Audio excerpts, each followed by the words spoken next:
Quem achou Gênesis? Capítulo 5, quem achou?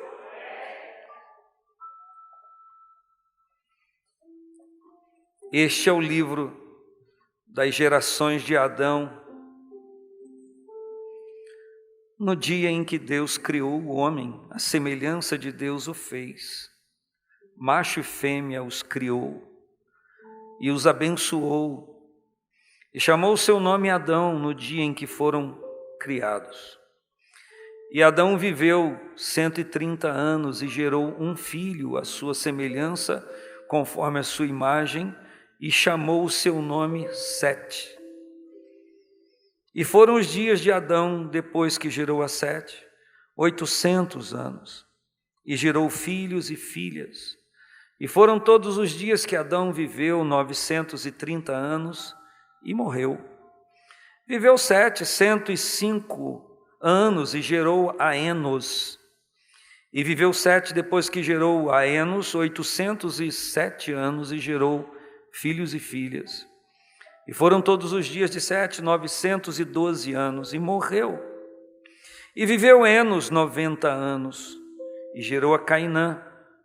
E viveu Enos depois que gerou a Cainã 815 anos e gerou filhos e filhas. E foram todos os dias de Enos 905 anos e morreu. E viveu Cainã 70 anos e gerou a Maalalel, ou em algumas outras traduções, Meujael. E viveu Cainã depois que gerou a Maalalel 840 anos e gerou filhos e filhas, e foram todos os dias de Cainã 910 anos e morreu. E viveu Maalalel 65 anos e gerou a Jared. E o Maalalel viveu depois que gerou a Jared 830 anos e gerou filhos e filhas. Vai com Deus, meu filho. E foram todos os dias, ele voltou, Maalalel 895 anos e morreu, graças a Deus.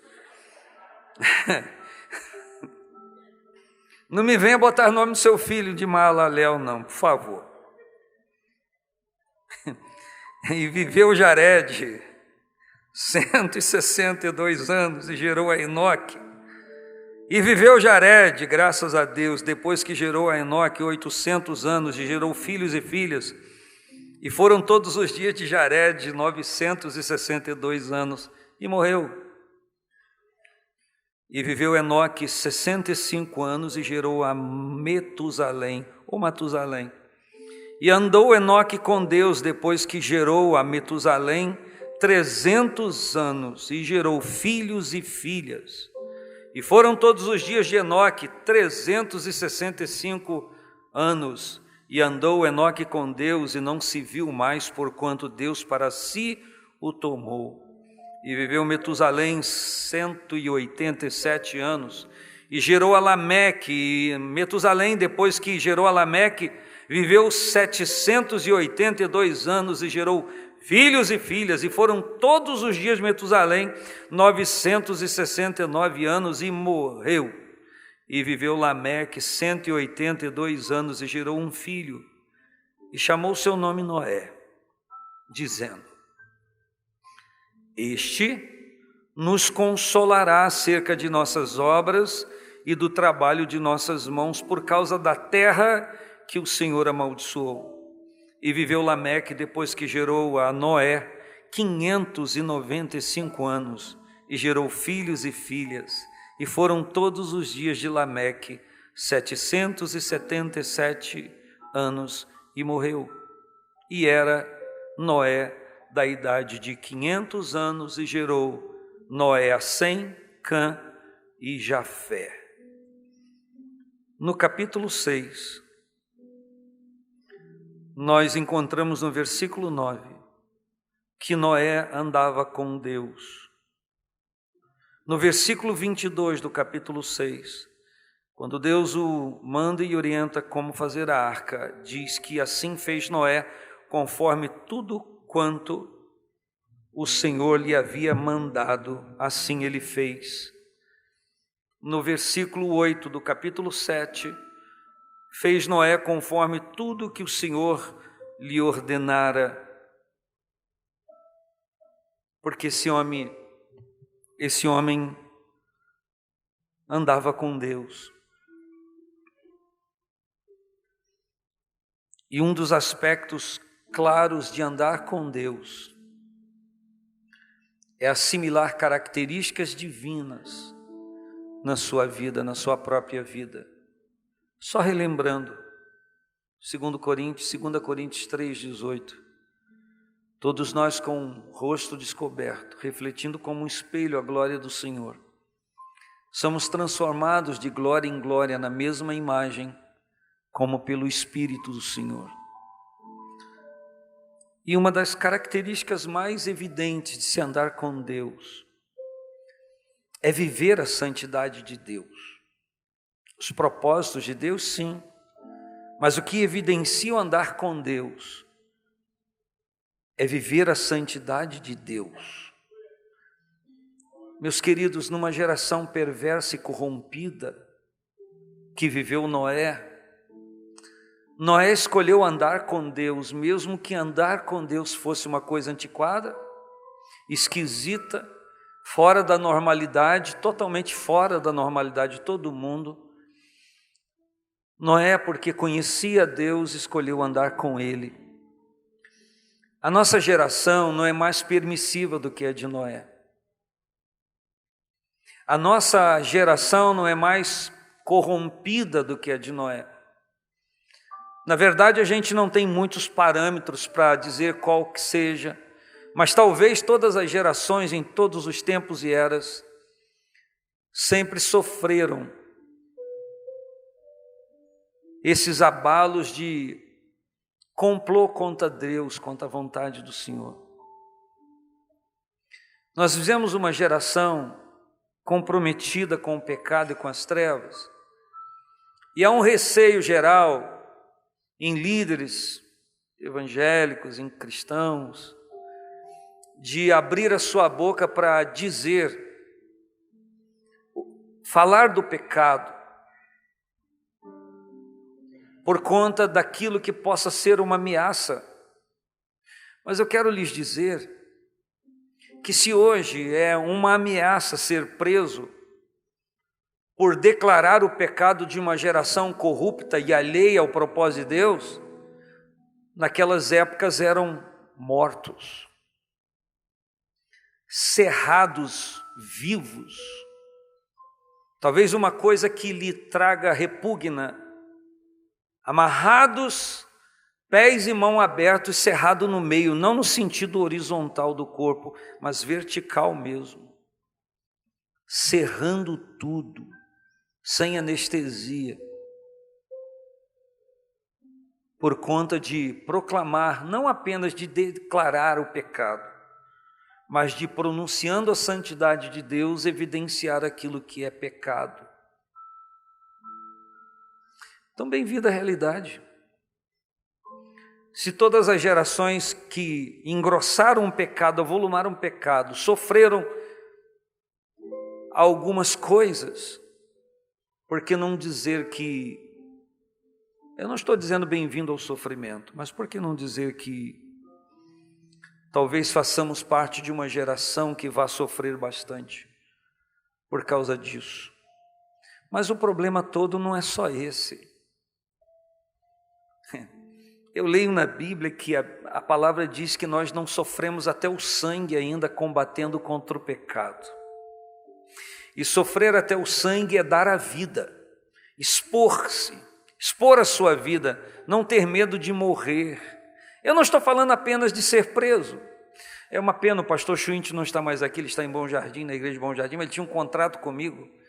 Ele combinou comigo que se algum dia alguém quisesse me prender por conta de pregar o evangelho, algumas verdades, ele falou, deixa eu ir no teu lugar porque eu quero evangelizar os presos. Mas ele não está mais aqui, então de repente o pastor Fábio, o pastor Enéas, o pastor Edilson que acabou de chegar, alguém aí, pastor Guilande lá, quem sabe, queira, Adriano Guilande, quem sabe. Converse comigo depois, porque a gente já faz um contrato, registro em cartório, E aí eu vou falar com muita liberdade, gente, mas vou falar rasgado. Eu dou graças a Deus, porque eu faço parte de uma igreja que tem um corpo jovem e tem um conselho jovem que proclamam um mês falando de santidade, sermos santos. Eu tive a oportunidade de estar em alguns cultos e ontem de ministrar à noite e falar da qualificação de ser santo, de viver a santificação e do privilégio de andar em santidade diante de situações e circunstâncias completamente na contramão disso. Que bom poder pertencer a um povo que fala de santidade. E se falar de santidade é ser contrário à imundície do pecado, o que fazer? Como agir? Mas esse homem, o Enoque, andou com Deus. O Noé andou com Deus. E andar com Deus não era apenas dizer da retidão diante de Deus e de denunciar o pecado. Os profetas viveram isso.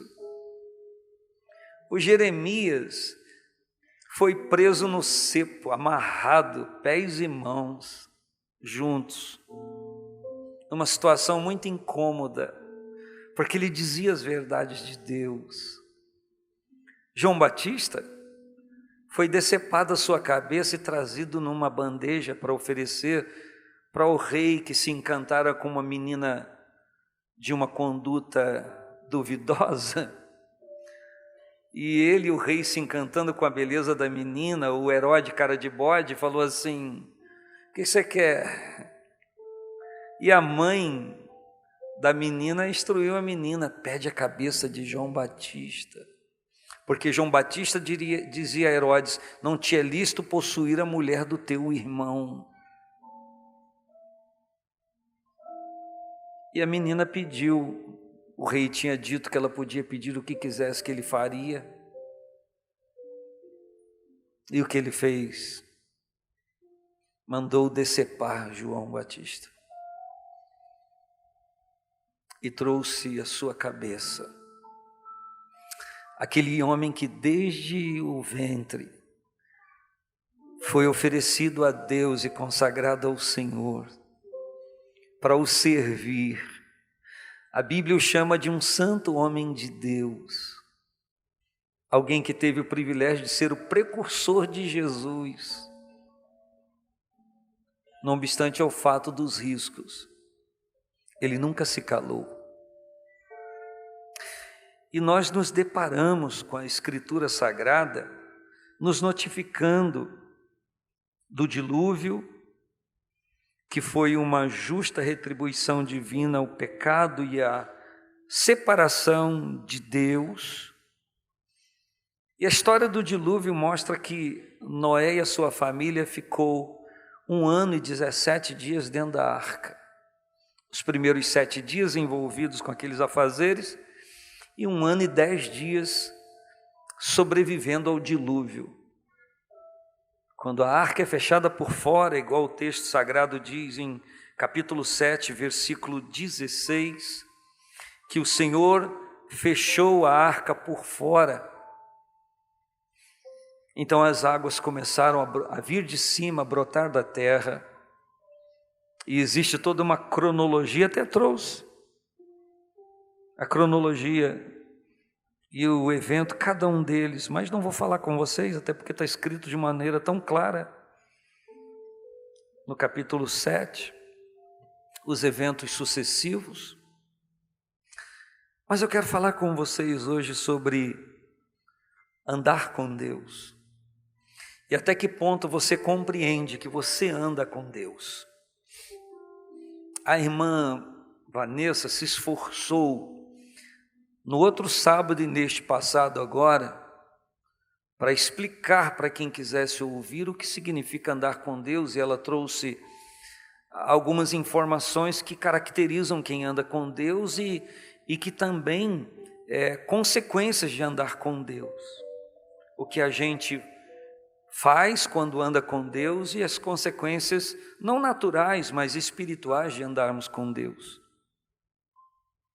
E falando ontem aos jovens, eu estava lembrando a eles, porque eles sabem, que a santidade é um atributo comunicável de Deus. Deus é santo, e a Bíblia diz com clareza, especificamente em 2 textos de Isaías, que os serafins diante do Senhor não cessam de declarar que Ele é santo, santo e santo. Não dizem apenas uma vez, mas reiteram e repetem novamente, declarando a santidade de Deus. E na Bíblia, em 1 Pedro capítulo 1, tem um versículo que diz, 1 Pedro capítulo 1, versículos 14, mas eu vou ler a partir do 13. 1 Pedro capítulo 1, 13, portanto, cingindo os lombos do vosso entendimento. Interessante que lombo, essa é aqui onde está a sua coluna lombar, aqui, mas é cingindo os lombos do entendimento. Lombo, no entendimento comum, é o lugar onde a gente leva peso, ou onde um animal comum carrega peso.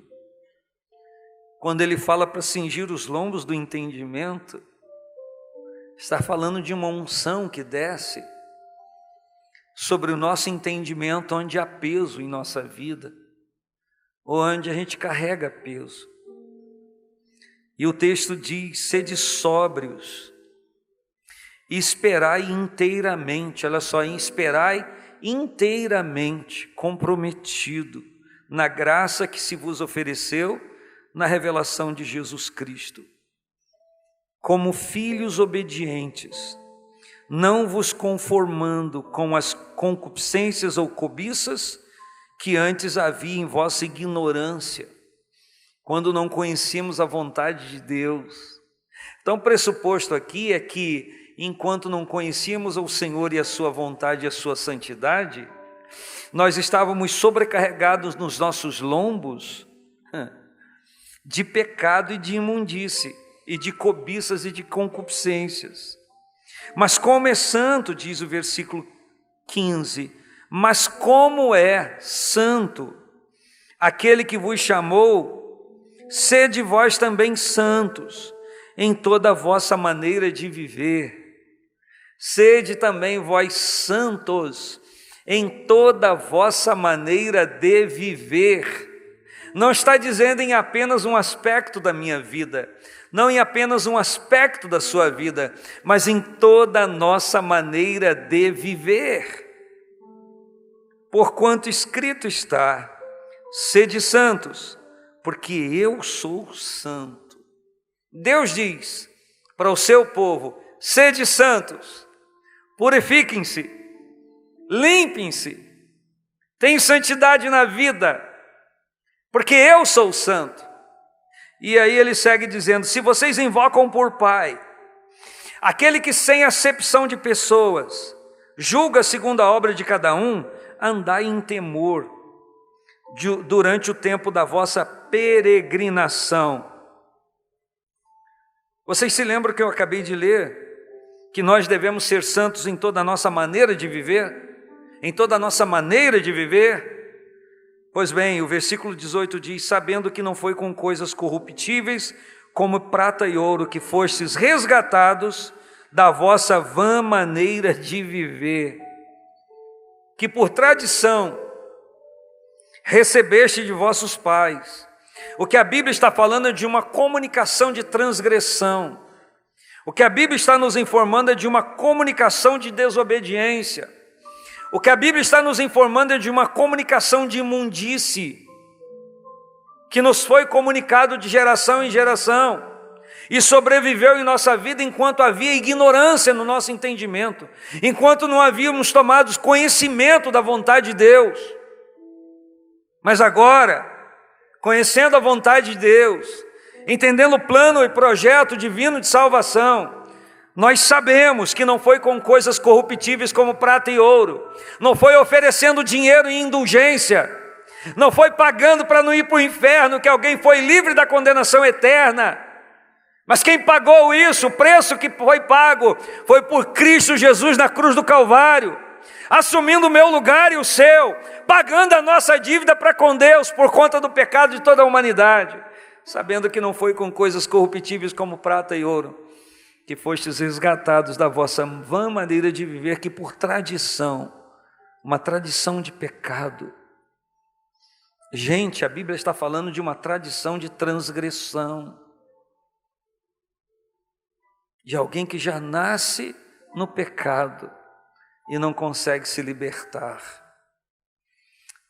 Graças a Deus, Paulo esclarece isso aos romanos, a igreja que estava em Roma, dizendo, é repetição para você, sei que você sabe, aonde abundou o pecado, e uma coisa que você recebe por tradição, sem uma opção de se livrar daquilo, é uma abundância de pecado.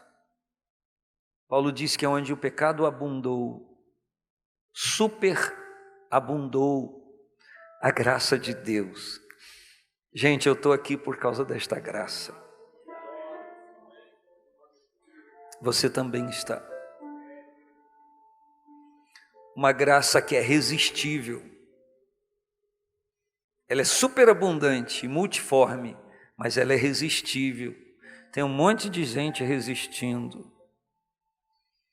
Mas que bom que você não resistiu à graça de Deus. Vira para a pessoa que está perto de você, que bom que você não resistiu à graça de Deus.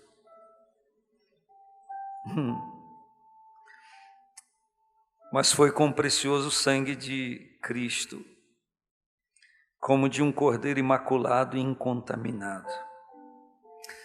E eu tive o privilégio também de estar hoje à tarde no treinamento vocacional Bezalel, que todos vocês foram convidados a se inscrever e a fazer.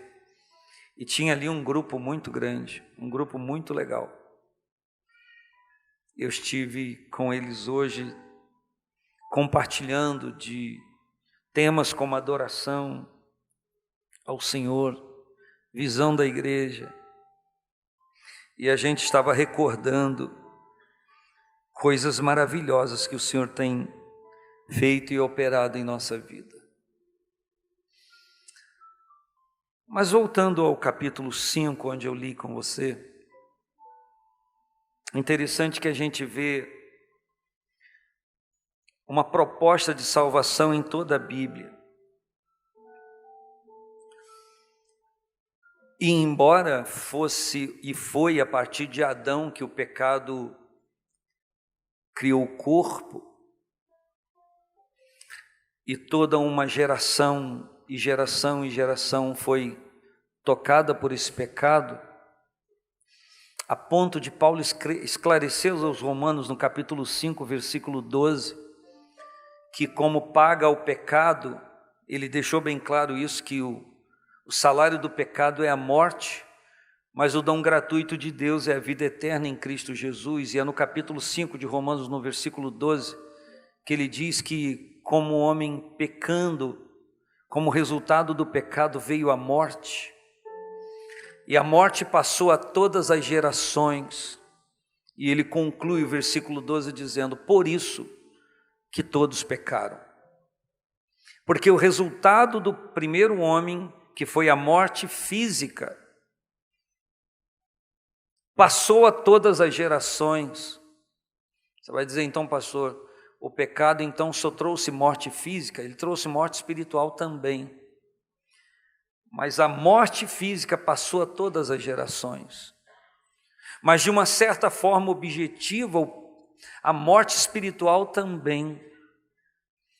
Porque quando Davi peca e transgride a palavra de Deus e a vontade do Senhor, quando ele se expõe em oração diante de Deus, No Salmo 51, que eu sei que você conhece, você vai ver em casa não agora, ele diz: em pecado me concebeu minha mãe.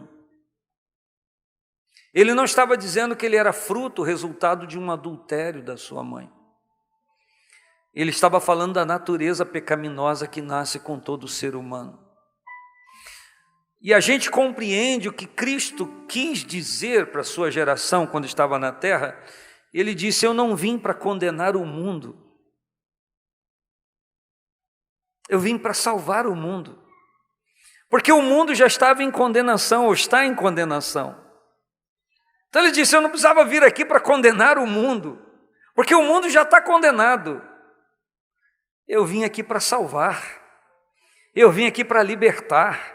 E João, na carta, na epístola que ele escreve, ele é objetivo em dizer: para isso se manifestou o Filho de Deus, para desfazer as obras do diabo. Olhe para cá. Então aquilo que ele vai tecendo na vida de pessoas para amarrar, para prender no pecado, o Filho do Homem veio para dizer para mim, que estava nas teias de aranha do pecado, quer ser livre. Ele diz ao povo da sua época, João escreveu: conhecereis a verdade vos libertará. Eles não entenderam muito bem, então ele retruca no versículo 36 do mesmo capítulo 8, ele diz: se pois o Filho vos libertar, verdadeiramente sereis livres. Livre será todo aquele que clamar por essa libertação e aceitar na sua vida. Mas quando da história de Zaqueu, escrita por Lucas no capítulo 19, quando daquela transformação radical na vida de Zaqueu, quando ele faz declarações ao Senhor, eu não quero entrar no mérito dessas declarações para não perder o que eu quero lhe falar. O Senhor Jesus conclui aquele episódio dizendo: o Filho do Homem veio buscar e salvar o que se havia perdido. E eu parafraseio dizendo: o Filho do Homem continua buscando e salvando o que se havia perdido. Porque é o mesmo João que escreve no capítulo 16 e diz que ele promete enviar o Espírito Santo. E ele diz: quando o Espírito Santo vier, convencerá o homem do pecado, da justiça e do juízo. Do pecado, porque não crê em mim. Da justiça, porque vou para meu Pai e não me vereis mais. Graças a Deus eu lembrei. E do juízo, porque já o príncipe deste século está julgado. Então, o Senhor enviou o seu Espírito à igreja para convencer principalmente dessas três coisas: do pecado, da justiça e do juízo. Mas por que a igreja? Porque não existe igreja sem ser convencida do pecado e sem ser convertida ao Senhor. Então o Espírito Santo vem para convencer do pecado. Mas olha, enquanto você está falando, tem algumas coisas passando pela minha mente. Meu Deus, como é que está a minha vida? Será como é que eu estou? É o Espírito Santo mexendo com você, trazendo a santidade divina a você, não apenas ao seu ser espiritual e emocional, mas também ao seu corpo. Foi isso que eu conversei com os jovens ontem, sobre o nosso corpo ser templo do Espírito Santo e ser reservado para Deus, ser colocado diante do Senhor. Durante séculos e séculos se discutiu o que é o culto racional, e Paulo já tinha explicado que o culto racional não é tão somente oferecer a Deus um culto sabendo o que está fazendo, intelectual. Rogo-vos, diz o capítulo 12 de Romanos, pela compaixão de Deus. Rogo-vos pela compaixão de Deus. Eu rogo a vocês, eu imploro a vocês, que vocês pensem pela compaixão de Deus. Quando ele fala pela compaixão de Deus, ele aponta para o sacrifício de Cristo, que é o clímax da compaixão divina. Rogo-vos pela compaixão de Deus, que apresenteis os vossos corpos em sacrifício vivo, santo e agradável a Deus, que é o vosso culto racional. Poxa, você está apresentando o seu corpo em sacrifício vivo, santo e agradável a Deus? Você entendeu o Evangelho, você entendeu a obra do Espírito Santo. Não, eu não estou, eu acho que eu faço do meu corpo o que eu quiser. Então você não entendeu o Evangelho, você não entendeu a obra de redenção. Se você acha que você pode restringir o seu corpo, a sua vontade, fazer dele o que você quiser, bem, verdade, você pode fazer dele o que você quiser, pode agir da forma como você quiser, mas se você compreendeu o Evangelho, a redenção através de Cristo, você entrega o seu corpo em sacrifício vivo, santo e agradável a Deus, que é o seu culto racional. Você entendeu o que é culto racional. Ah não, eu sei o que é culto, se é hora de dar glória, é hora de ficar quieto, na hora da palavra não pode gritar muito, e etc, tem que levantar a mão na hora do louvor. Quem disse que é isso? Culto racional, entendendo o que é culto, pegando a minha vida e oferecendo ao Senhor. Lembrei hoje no Bezalel, por que o escritor aos Hebreus disse que Jesus é o sumo sacerdote, que não houve nenhum como ele? Porque todo sumo sacerdote e todos os sacerdotes que estavam no tabernáculo e depois no templo, recebiam ofertas para se matar, imolar e queimar no altar do incenso, no altar do sacrifício, perdão. E eles pegavam e lavavam e ofereciam, pegavam, lavavam e ofereciam. E o escritor aos Hebreus diz que o Senhor Jesus é o melhor sumo sacerdote,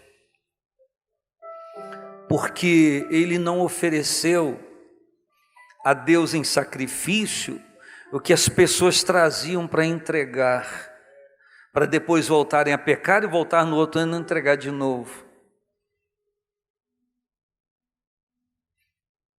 Ele ofereceu a Ele próprio, em sacrifício, porque aquele aspecto cerimonial de sacrifício nunca resolveu o problema do pecado, só cobria. E aí vem João Batista e fala para os da sua época: eis aí o Cordeiro de Deus que tira o pecado do mundo. Porque aqueles cordeiros que eram oferecidos no sacrifício cerimonial do Antigo Testamento, na época da lei, antes do episódio de Cristo, eram cordeiros das pessoas que levavam. Mas Jesus Cristo é o Cordeiro de Deus, que foi imolado por mim e por você, para pagar o preço da nossa redenção. Você está aí? Você pode dizer amém ao Senhor? Então eu quero voltar ao capítulo 5 e para ele eu peço que você volte a sua atenção com calma. E eu pretendo concluir o mais rápido possível, até 20 e 30, 8h30. Quem diz glória? Ah, tá. Eu vou terminar então até 8h30, já que você disse glória a Deus. Jesus está em toda a Escritura. Deus nunca esteve alheio ao pecado do homem. E eu quero trazer para vocês Jesus aqui nesse capítulo 5 de Gênesis. Você sabe onde ele está? Eu vou te dizer. Eu falei aqui de Adão, eu vou ter que falar o nome dele de novo. De Sete, de Enos, de Cainã, de Maalalel, ou Meujael, Jared, Enoque, Metusalém, Lameque e Noé. Quando Noé nasce, Lameque diz: este nos consolará acerca das nossas obras e do trabalho de nossas mãos. Está escrito no versículo 29. Por causa da terra que o Senhor amaldiçoou. O seu pai Lameque profetiza, e ele põe o nome de Noé, e ele põe com um propósito, um objetivo, o significado do nome Noé: alívio, repouso, consolo, conforto, descanso. E ele profetiza, ele diz: esse meu filho nos consolará acerca das nossas obras e do trabalho das nossas mãos por causa da terra que o Senhor amaldiçoou. Então o significado do nome Noé é descanso. Porém o pai dele, o Lameque, o significado do seu nome é homem forte. E algumas transliterações tipo força selvagem, uma força original, não contaminada, não domada. Grave isso. O nome Matusalém, ou Metusalém, segundo a sua transliteração, é mais ou menos sua morte trará, ou sua morte resultará em. O nome do pai de Metusalém, o Enoque, é ensinador. O Jared, que gerou Enoque, o seu nome significa descerá. E o nome Maalalel, com um desdobramento de Meujael em algumas traduções, significa ferido por Deus. E esse camarada foi gerado por Cainã, e o nome Cainã significa sofredor. O Cainã foi gerado por Enos, e o nome Enos significa mortal. Enos foi gerado por Sete, que significa o substituto, que no contexto da história bíblica, substituto de Abel, que Caim, seu irmão, havia matado por inveja. E o nome Adão, a sua tradução mais rápida é terroso, aquele que formado da terra. Então, quando a gente junta esses nomes, na sua ordem agora progressiva, não inversa como eu disse, a gente teria o Adão terroso, o Sete substituto, o Enos mortal, o Cainã sofredor, o Meujael ferido por Deus, o Jared descerá, o Enoque ensinador, o Metusalém sua morte trará, e o Lameque homem forte, força selvagem, e o Noé descanso. Onde está Jesus nessa história? Que embora Adão seja o terroso, Deus providenciará o substituto. Esse substituto se fará mortal, ele se fará sofredor, ele será ferido por Deus, ele descerá, ele vai ensinar, sua morte trará força selvagem para haver descanso no homem. Olha aí Jesus, é o que ele fez, é o que ele faz, é o que ele realizou na minha vida, é o que ele realizou na sua vida, é o que ele quer realizar na vida das pessoas. Nas cortinas da Bíblia e da genealogia da Bíblia está Deus mostrando uma solução para o homem. E a cada nome dado, Deus está manifestando partícula daquele que haveria de vir. Você pode dar glória a Deus, você pode celebrar ao Senhor, você pode ficar de pé para juntos adorarmos a Deus. O grupo de louvor pode voltar para a gente dar glória ao nome do Senhor.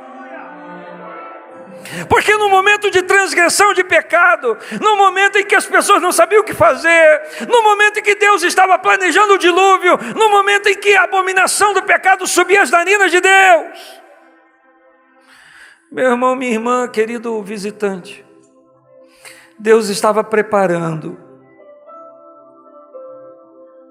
uma solução para mim e para você. Adão é aquele que se confinou na terra e se contaminou com ela. O Sete é o substituto. O Enos é o mortal. O Cainã é o sofredor. O meu Jael é o ferido por Deus. O Jared é Deisserá. O Enoque é ensinador. O Metusalém sua morte trará. O Lameque é a força selvagem, indomável contra o pecado.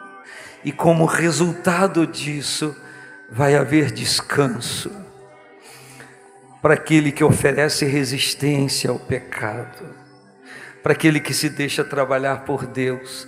Eu estou falando da história de Cristo na sua vida. Eu estou falando da história de Cristo na humanidade.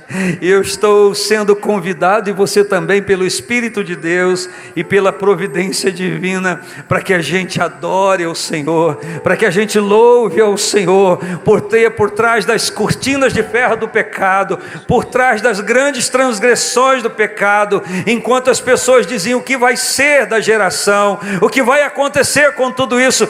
Deus estava trabalhando na história, aleluias, e mostrando nesse capítulo 5, que o seu Filho seria aquele que nos substituiria na cruz, que ele se faria mortal, que ele seria um homem sofredor, que ele seria ferido por Deus por causa de assimilar o nosso pecado, porque ele haveria de descer, ele ensinaria, e a sua morte traria para nós uma força indomável, para que a gente alcançasse o descanso em Deus e na sua provisão. Você recebe a palavra de Deus para você, você recebe, diga: Jesus, eu recebo a tua palavra, eu recebo o teu projeto, eu recebo a tua ideia. A arca aponta para a igreja, que é um instrumento de salvação, que Deus está se utilizando nesse nosso tempo. E você poderia dizer: a igreja. E eu já falei isso para vocês, e também não é novidade, que um certo escritor, escrevendo um livro que deu o título de Cristianismo Equilibrado, ou Cristianismo não sei o que lá, ele fez uma analogia de Noé e sua família dentro da arca durante 1 ano e 10 meses e 10 dias. Diga para quem está do seu lado: 1 ano e 10 dias. Você aguenta 1 semana sem higienizar o sanitário da sua casa? Você aguenta 1 semana sem lavar e passar um eucaliptozinho ali, para dar uma disfarçada no cheiro? Noé ficou 1 ano e 10 dias, dentro de uma arca, sem descarga para dar, sentindo o cheiro putrefado das fezes dos animais e dos homens, que ainda é pior em alguns momentos. E esse escritor, analisando essa condição, disse que era insuportável o cheiro que estava dentro da arca, mas por conta de fora dela haver morte, impossibilidade de vida, se suportava aquele mau cheiro para que não morresse. E é uma análise muito forte, porque o que ele está querendo mostrar é que às vezes dentro da igreja tem gente que exala um cheiro insuportável com a sua atitude, a ponto de algumas pessoas dizerem: a igreja não é o melhor lugar, a ponto de haver uma geração que se diz desigrejados, que logo monta uma igreja para eles estarem com os mesmos problemas das quais eles saíram, a ponto de dizer: na igreja tem gente assim, assim, assim. Meu irmão, eu tenho uma coisa para te dizer: tem gente assim, assim, assado, e muito mais que você nem sabe, mas estão buscando na igreja e buscando em Deus salvação e libertação e mudança de vida. Estão na arca, estão na providência divina. E aí você vai me dizer que por conta de algum cheiro de atitude que não exala tão bem a seu parecer e as suas narinas, você não vai estar na arca? Eu não estou fazendo apologia ao erro, eu não estou fazendo defesa de causa que se deve continuar no pecado. Você sabe disso muito bem. Mas o Senhor proveu a igreja para que a gente tivesse embarcado nela. E é na igreja Que o Senhor envie o seu Espírito Santo, os dons espirituais. Levanta autoridades, ou ministros, ou gente que serve, querendo o aperfeiçoamento dos santos para a obra do ministério, querendo a edificação do corpo. Então, bem-vinda a uma realidade. As portas desse templo estão abertas para qualquer tipo de pessoa que queiram ser transformadas pelo poder de Deus, que querem vencer o pecado e a imundície da carne, serem libertos pelo sangue carmesim que foi jorrado lá na cruz do Calvário, que ainda está em validade, não perdeu a validade. A igreja ainda está apontando um caminho de salvação. Só que vai haver um dia que o Senhor vai fechar a porta. E quando Ele fechar a porta, fechou. Então, no dia que se chama hoje, todos nós somos convidados e desafiados a aproveitar essa porta aberta e nos bem relacionarmos como corpo de Cristo, tendo Ele como a cabeça desse corpo, a autoridade suprema sobre nós. E quando percebermos, como às vezes percebemos ou somos percebidos, que é um desatino numa coisa ou noutra, ao Espírito de Deus. E há seminários como esse da juventude da próxima semana, como esses cultos que houveram, estas palavras que são liberadas aqui por tanta gente, para nos recobrar a consciência e o entendimento de que o povo de Deus,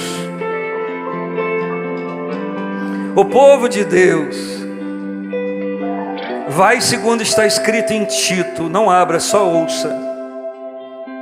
Porque a graça de Deus, diz no versículo 11 do capítulo 2, se há manifestado trazendo salvação a todos os homens. Quantos homens? Quantos homens? Vira para a pessoa que está do seu lado e diga: todos os homens. Ensinando-nos que, renunciando à impiedade, renunciando, você sabe o que é renunciar, Robinho? É fazer um escrito de renúncia. Eu renuncio isso, eu não quero isso. E a Bíblia está dizendo que eu e você devemos fazer um escrito: eu renuncio à impiedade na minha vida, eu renuncio qualquer obra ímpia. Renunciando à impiedade e às concupiscências mundanas, vivamos nesse nosso presente século sóbria, justa e piamente. Para quê? Porque estamos aguardando a bem-aventurada esperança e o aparecimento da glória do grande Deus e nosso Senhor Jesus Cristo. Escute: o qual se deu a si mesmo por nós, para nos remir de toda iniquidade, de toda. Diga para a pessoa que está perto de você: toda iniquidade. Ele, o Senhor, se deu a si mesmo para nos remir de toda iniquidade e purificar para si um povo seu, especial, zeloso de boas obras. Jesus se deu a si mesmo por nós para nos remir de toda a iniquidade, tirar-nos das garras da iniquidade e purificar para si, para Ele próprio, um povo seu, especial, zeloso de boas obras. Podemos celebrar esta obra do Senhor? Podemos juntos dar glória a Ele?